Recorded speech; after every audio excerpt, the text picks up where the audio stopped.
ang grasya sa atong Ginoong Jesucristo o ang gugma sa Dios o ang pagniusan sa Espiritu Santo manaw kanimo. Manaw sa kanimo. Mga Igsoon, araw-araw kita sa pagsaulog ini Santos Misa, mag-opos kita o mag-inulso sa atong mga sala.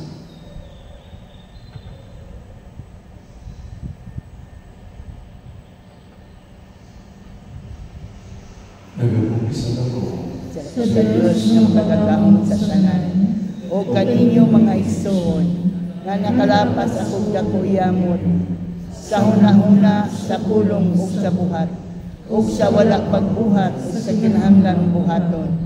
Kaya akong sala, akong dakong sala. Busa nangamuyo ako sa Santa Maria nga kanunay ulay, ug sa tanang mga anghel ug mga santos, ug kaninyong mga igsoon, aron inyo akong iampo sa Ginoo nga atong Dios. kaluyan kita sa Diyos na makagalaw sa tanan o pasaylo sa atong mga sala. Dahil ang kapitaniya nganto sa kinabuhing ngayon. Amen. Ginoo kaluy kami. Ginoo kaluyi kami. Kristo kaluy kami. Kristo kaluyi kami. Ginoo kaluy kami. Ginoo kaluyi kami. Mga kita. O Diyos, nga naghimo nga si Santa Rosa nga nagdilaam sa iyong kulma, mibiya sa kalabutan o mialagad kanimo lamang diya sa kapigot sa pagpenitensya. Itubod ka namo tungod sa iyang pangama nga sa pagsunod namo sa iyang manggihatagong kinabuhi dinhi sa yuta.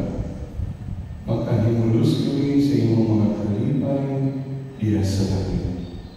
Kini ang palayo pinag sa Ginoong Jesucristo, iyong nabuhay o kaya, uban kanimo sa Espiritu Santo, Diyos ng sana, hangtod sa kahapturan. Amen.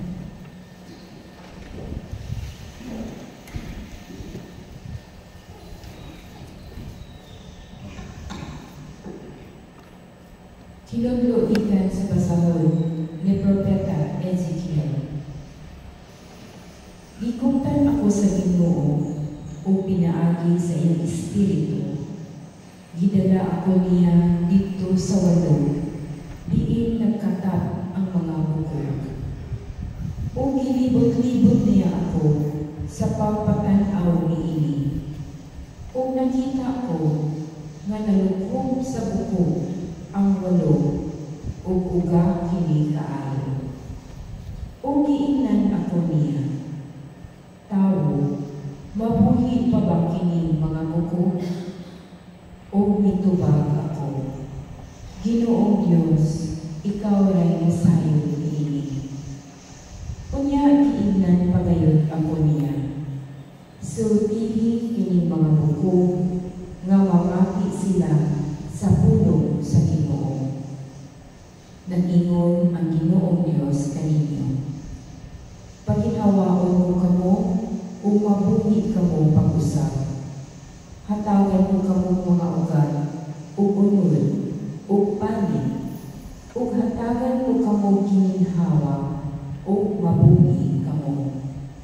Kunya makailana kamo nga ako mao ang Ginoo. Busa misulti ako, sumala sa gisugo kanako. Samtang nagsulti ako, may nabati akong kinanaas o nagkauli ang mga buko o nahimong tibuo nga lawas. Sa pagtanaw ko, may mga ugat, unod o panig na kini, apan dili pa mong ginhawa. Unya giingnan ako sa Diyos.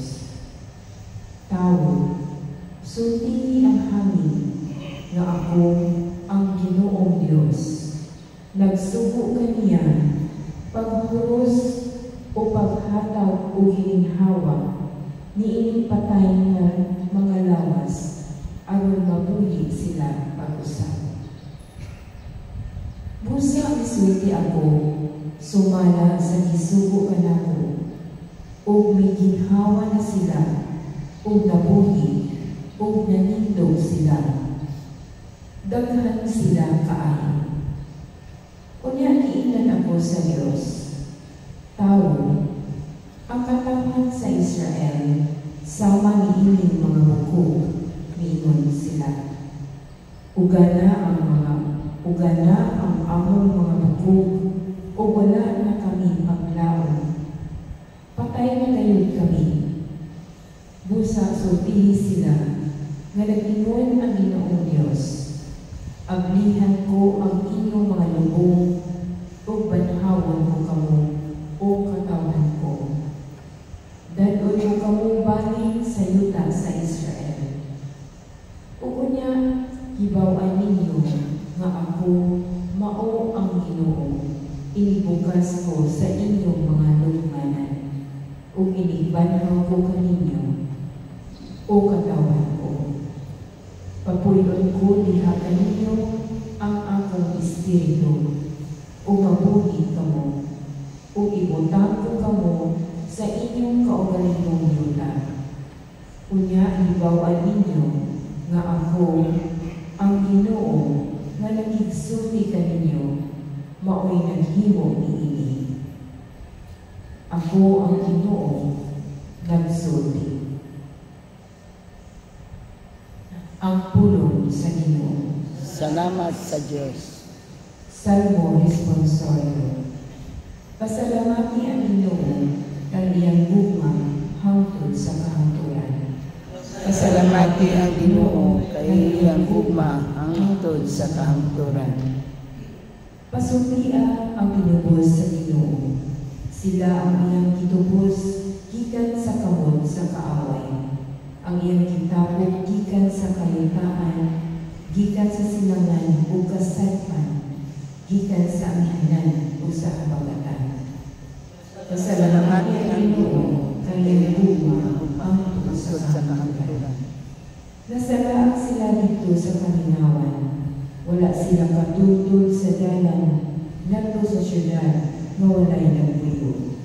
Gigutom sila o giguhaw, naghigos sila sa ilang pagpanglakaw. Pasalamati ang Ginoo kay iyang hangtod sa kahangturan. Nagtawag sila sa Ginoo sa ilang kagulanan. Giluwas sila niya sa ilang mga kalistanan. O gitutunan niya sila sa matarong nga dalan, aron makaabot sila sa usa ka syudad nga dunay mga tawo. Pasalamati ang Ginoo kay iyang gugma hangtod sa kahangturan. Papasalamata sila sa Ginoo tungod sa iyang kaluoy o sa iyang katingalahang mga buhat alang sa mga anak sa mga tao. Tungod kay iyang gitagbaw ang gipangantoy sa ilang kalag, o gibuhong ang igutom sa mga butang na maayo. Pasalamati ang Ginoo kay iyang gugma hangtod sa kahangturan.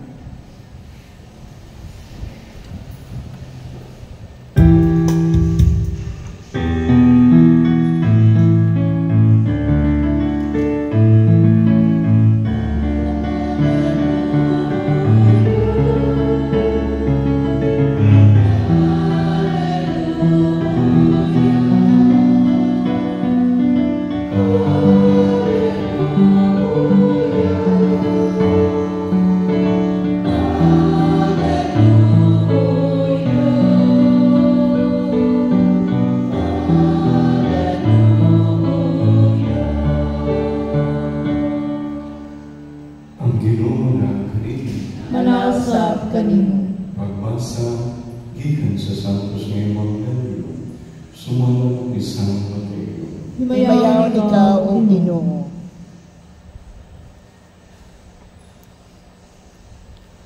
Sa pagkatulog sa mga Pariseo, nga ang mga Saduseo gilupig ni Jesus sa katarungan.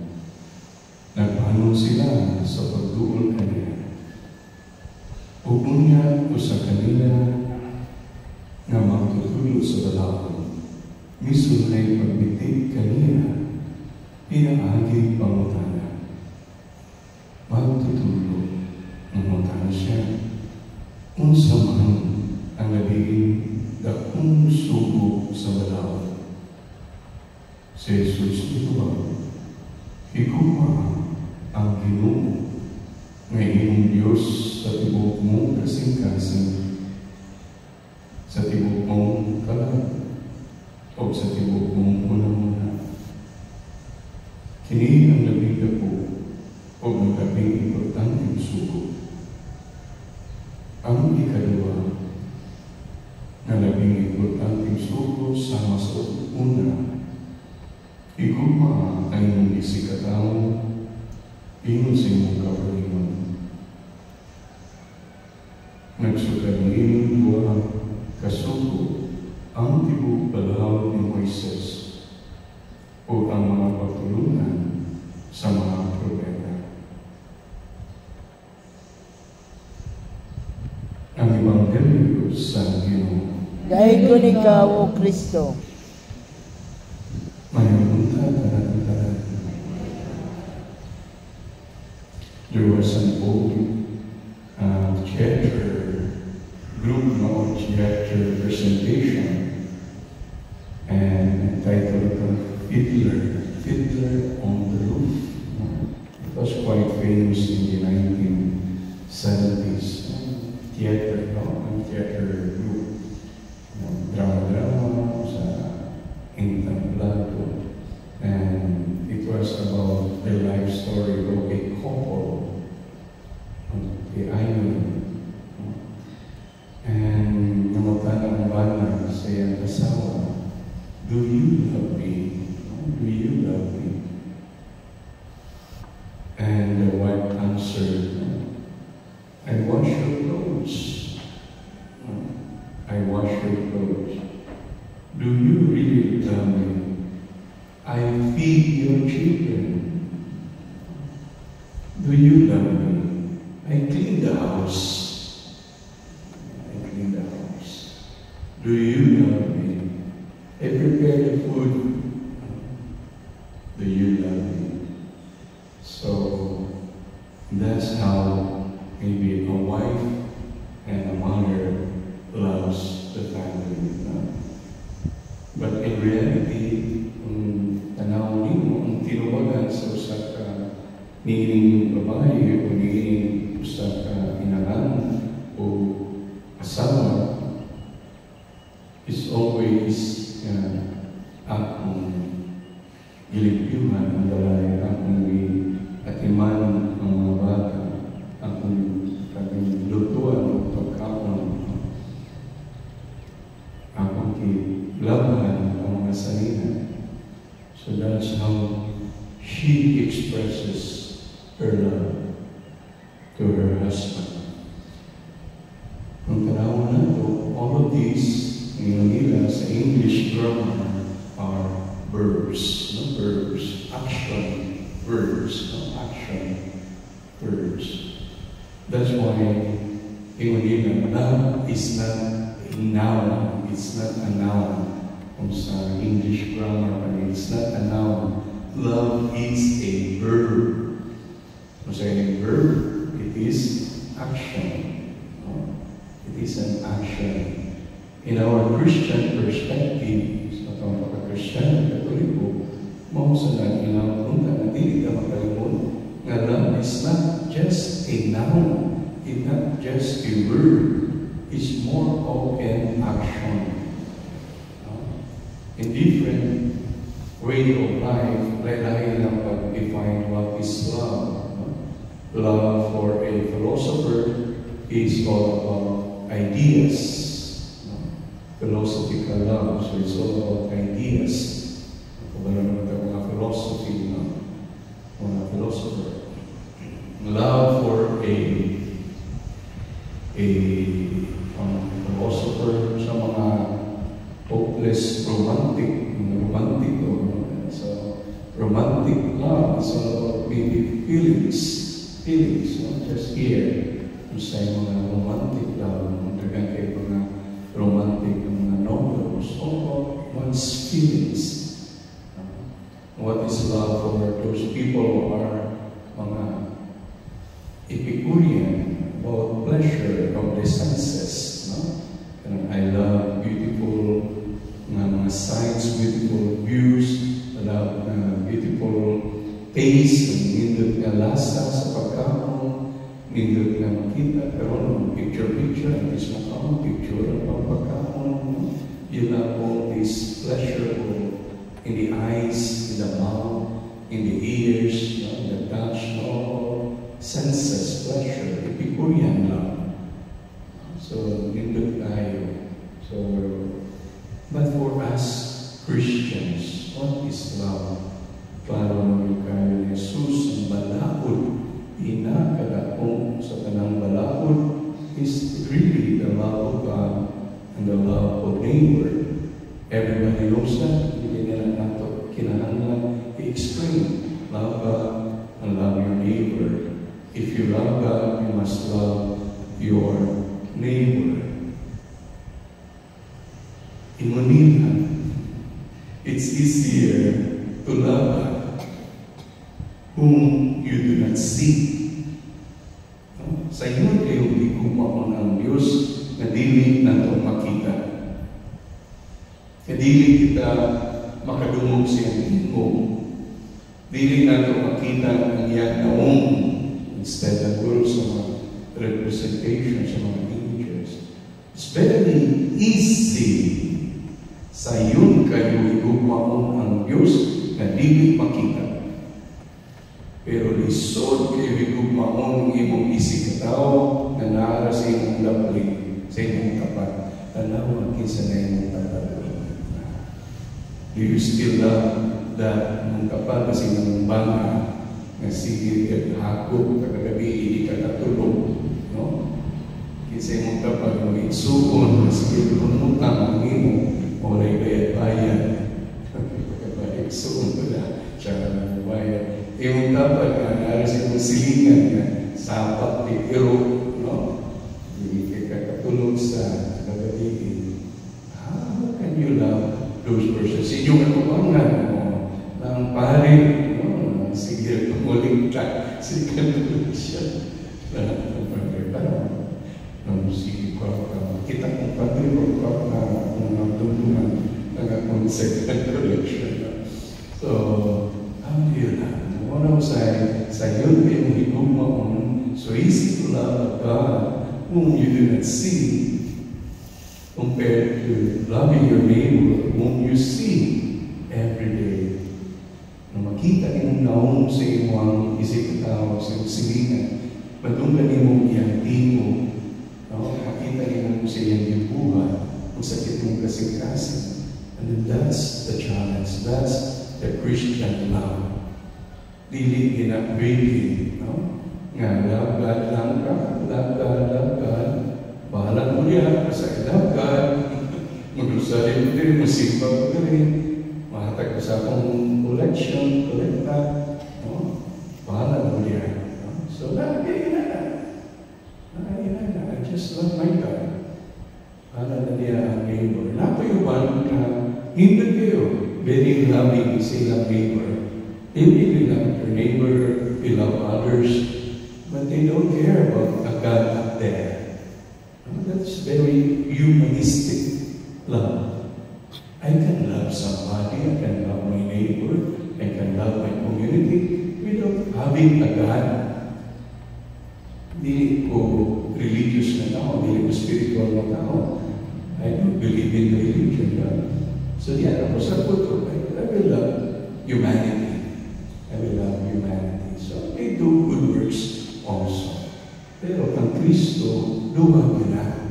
Dili pwede na igugmaw na ni mga Diyos. Dili ka matawag dili sa pag-igugma sa kong bisig ka tao. No. Mismo si Jesus talawa. Si Jesus, the Christian love is the way of the cross. That's the Christian love, the way of the cross. Naman, the cross is obedience to the will of the Father. Iyan ginawa ang upa sa kasakit. That's the cross. Mauning pagbuot akong Ama. human ang imong pagbuot. All because of the love of man. Para lang kayo baluwas ng tao. Iya ginawa ang krus. So, tao, ikan siyang pamahal, ang Diyos na mahal. Kaya mo sa tao, pag-ibo pa sa tao, iya kasakit sa iyang pagkamatay sa krus. That's the true Christian love. The way of the cross. Hindi nila love till it hurts. Love till it hurts. Nag-experience ang mga love till it hurts. Pagpagiguma, bisan sakit ka kayo, di ka kasabot sa kabubot sa Diyos, sa imong kinabuhi. Nanong nadagdag kay naitabo nga mga kalisdanan, kasakit, kalisod, kamatayon, sa imong kinabuhi, sa imong pamilya, di ka makasabot sa iyong mga pagbuot, pero you still have to love God till it hurts. It hurts because pagdili akong kakadawal sa usay na itabo kanimo o sa imong pamilya. Pagdili imong dawal, that's till it hurts. You're still grieving, you're still hurting sa gibuhat sa imong bana kanimo, gibuhat sa imong asawa kanimo, ang gibuhat sa imong mga anak, kawalay utang kabulupon. Mauna ba na mga bagong teaching doon na mga bata, huwag mo yung obligasyon sa inyong ginikanan. Kabantay mo ron, maong bagong Western secular teaching, bantay mo. Pag mga bata, you don't have any obligation with your parents. Di na ko ipagbuot na ako inyong ipanganak. Huwag ko rin inyong ipanganak para aladaran ng matiguan mo. Okay na. Biyahin din yung mga bata, biyahan din. Tiguan mo, mga bagong pagtugunan ka muna.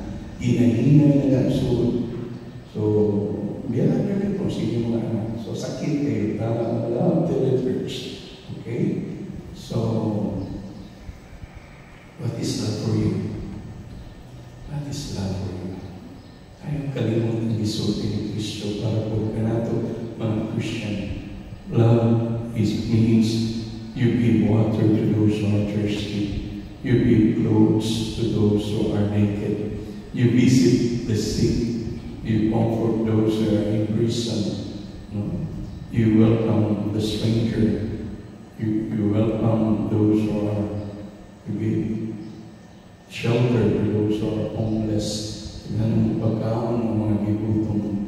That's love in action. So, hindi dapat rin nga ato pagiguma sa Diyos. Ato rin ipakita, pinagsa ng pagiguma sa atong isip at tao. But remember, we have to love till it hurts.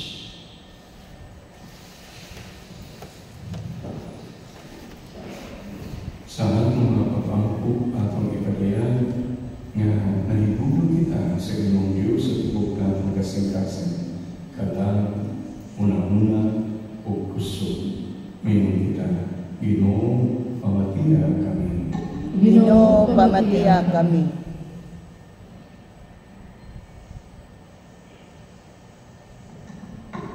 Na ang simbahan, pinagi sa iyong mga pangulo, magdala sa mga matubuon, ngadto sa mas halawong nga kahibalo o pagkigugma sa Dios. Mag-ampo kita sa Ginoo. Ginoo, pamatiya kami. Nga ang pagmasimutanon sa balaod sa Dios, mooy mugiya kanila nga nagdumala kanato. Mag-ampo kita sa Ginoo. Ginoo, pamatiya kami. Ng atong kabalayan, mamahimong tapit sa presensya sa Dios, diin ang matag usa, makapon sa pag-amuma o pagtawod sa usap-usap, isip mga anak sa Dios. Mag-ampo kita sa Ginoo. Ginoo, pamatiya kami. Grabe na agi sa malumong hikap sa Espiritu Santo. Makaangkon kita o mas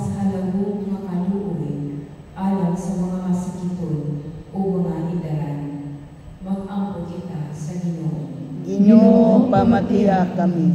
Nga imo ang isipon nga tapos o mapuslanan alang kanamo, nga ang halakang Teofilo kamuhon, mabayaw na ngadto sa altar sa mga santos.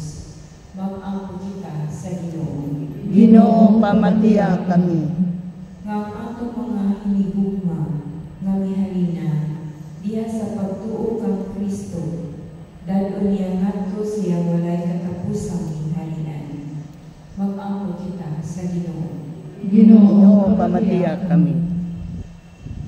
Ginoong Diyos, ipadayan mo kanamo ang imong kabubuton, pinagising mo mga kasubuan.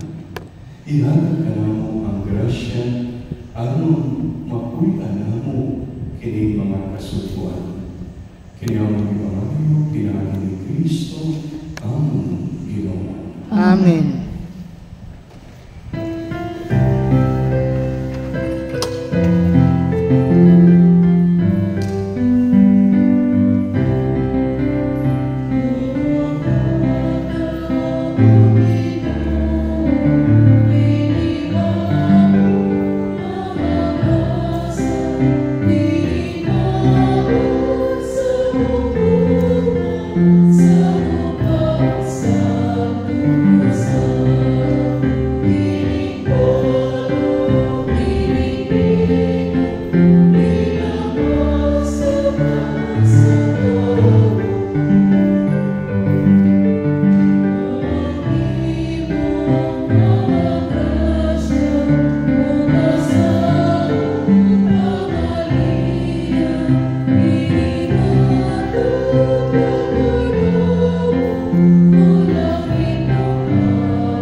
Sa atong kapuslanan ug sa tibok niyang santos nga simbahan.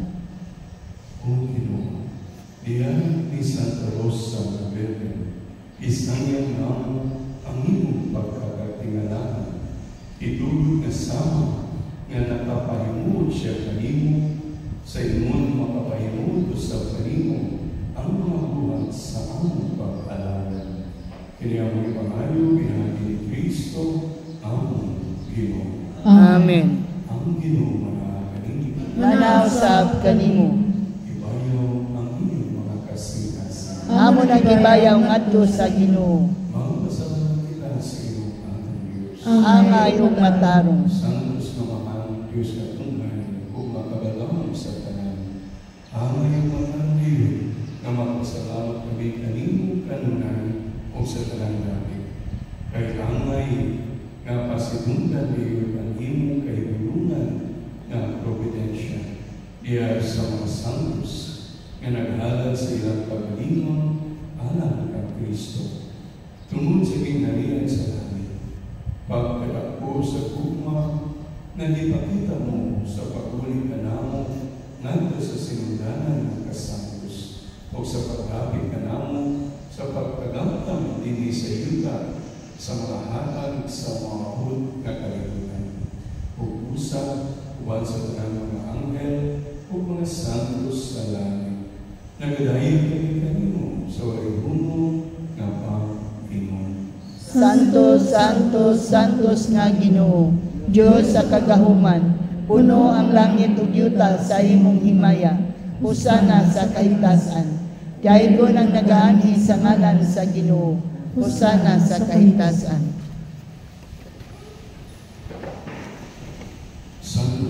ikaw inuutulan sa Panagkas Santos.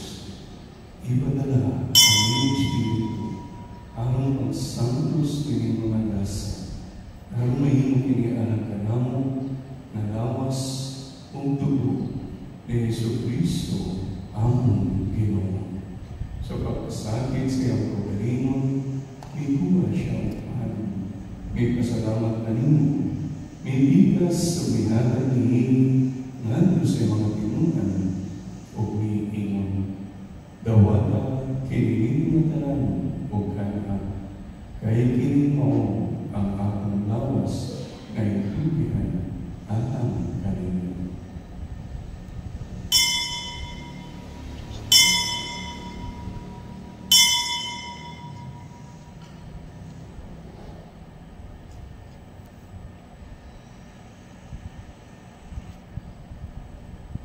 Sa samang bahagi, tapos ang panihapon, iguha siya sa kanis. May pasalamat kanino pag-usap. May hatag nini at sa mga tinunan o may ingon. Dawatan o Panginoong pamamatanan, gikan ini. Kayo kini mga kanis sa akong dugo, sa bawat tunay na kasabutan. Ang dugo ngayon na alang kanino.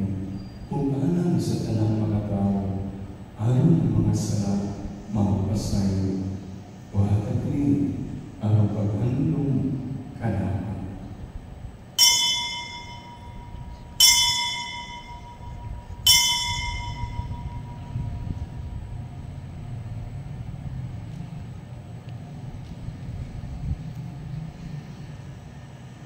Kini ang misteryo sa pagtuo. Si Kristo namatay, si Kristo nabanhaw, si Kristo mubalik ngani. Aron paghandom sa kamatayon, pagkabanhaw ng Jesucristo, nag-aalala kami kanimo mahal, nilipan sa kinabuhi o kalig sa kaluwasan. Nagapasalamat kami kanimo, kung kayo kami iisip na ngayon, na magkumang kumalagat kanimo. Imang kami mga lawat sa lawas ng dugo ni Kristo, magkayo sa diya sa Espiritu Santo. Inundang ikinumo, imasimbahan sa tibok kalimutan. Imang mahingit kami diya sa luma. Uban ni Francisco ang Papa, ni Julito ang Obispo sa tanang mga pari. Inundang sa ang among mga isuon na namatay. Malawang na mapanaw sila. Ugang tanan na namatay dahil sa imong kaluwi. Dahil silang tanan sa pagsugpong sa kahayag sa mga kaluwi kami tanan. Imaw kami angayan na mapaambit sa kinalit tunay. Mubali Maria, ang inahin na ulay sa Diyos. Uban ni San Jose, yung banan. Uban sa mga apostoles ni San Pedro, o sa tanang mga santos ni Santa Rosa, na nagatuman sa iyong kabuton, lakay sa kabiligan. Uban kanila, ang ipamatayin, o ang ikaw ngay mayaman, pinagin Jesucristo, imong anak. Pinagin kaniya, uban kaniya, pirang kaniya, ihatag na kanino mapagagawa ka naman. Diya sa Diyos sa Espiritu Santo, ang tamang tumubo gimaya, antog sa kahanturan. Amen. Itudulungan ko na Jesus sa pagtawang sa Diyos o ang naman, o busa mamahas kita sa Panginoon. Amahan namo nga nasa langit, pagdaygo ng imong ngalan, umabot ka namo ang imong gingharian. Matuman ang imong pagbuot ni sa yuta maingon sa langit. Ang kalano namo sa matag adlaw, ihatag ka namo karong adlaw. Ug pasayloa kami sa among mga sala.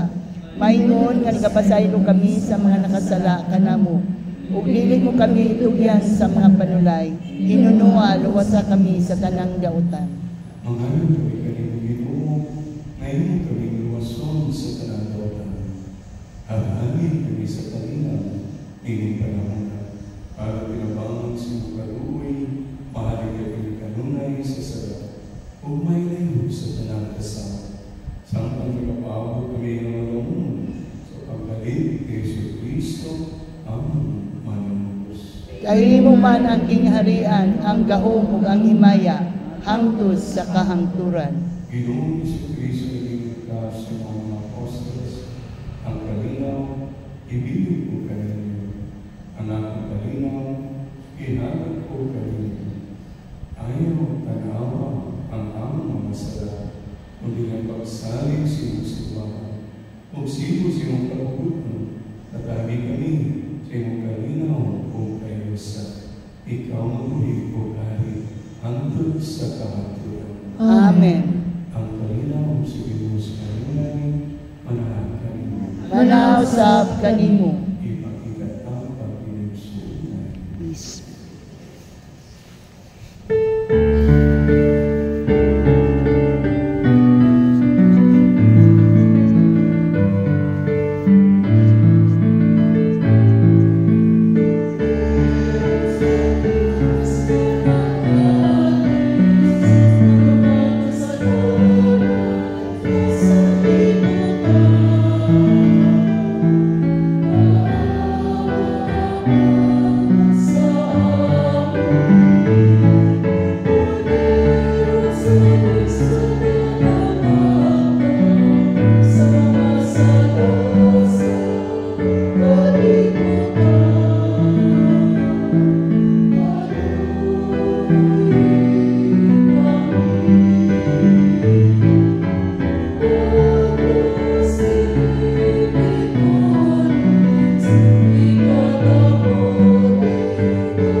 Kinimo ang Kordero sa Diyos na nagawang sa mga sala sa kalibutan. Walaan ang gilapit alang sa pihapon sa Ginoo. Ginoo, dili ako angay nga mokalawat kanimo, apan ipamulong lamang ug mamayo ako.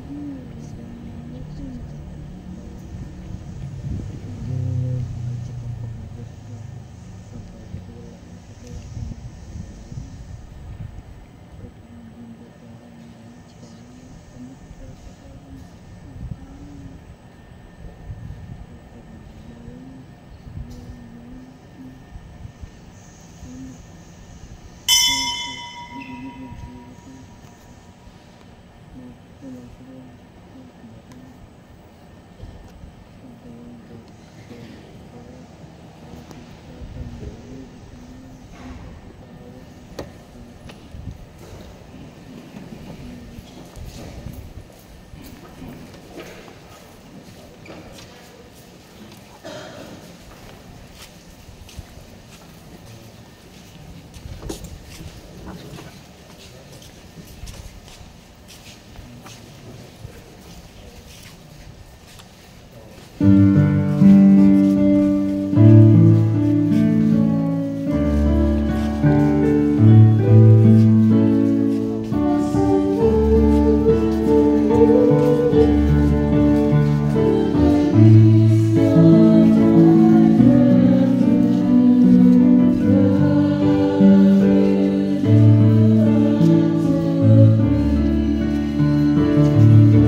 O Ginoong Diyos naman, namusod kami karon tungod sa pagkalawat namo sa gasa sa Diyos.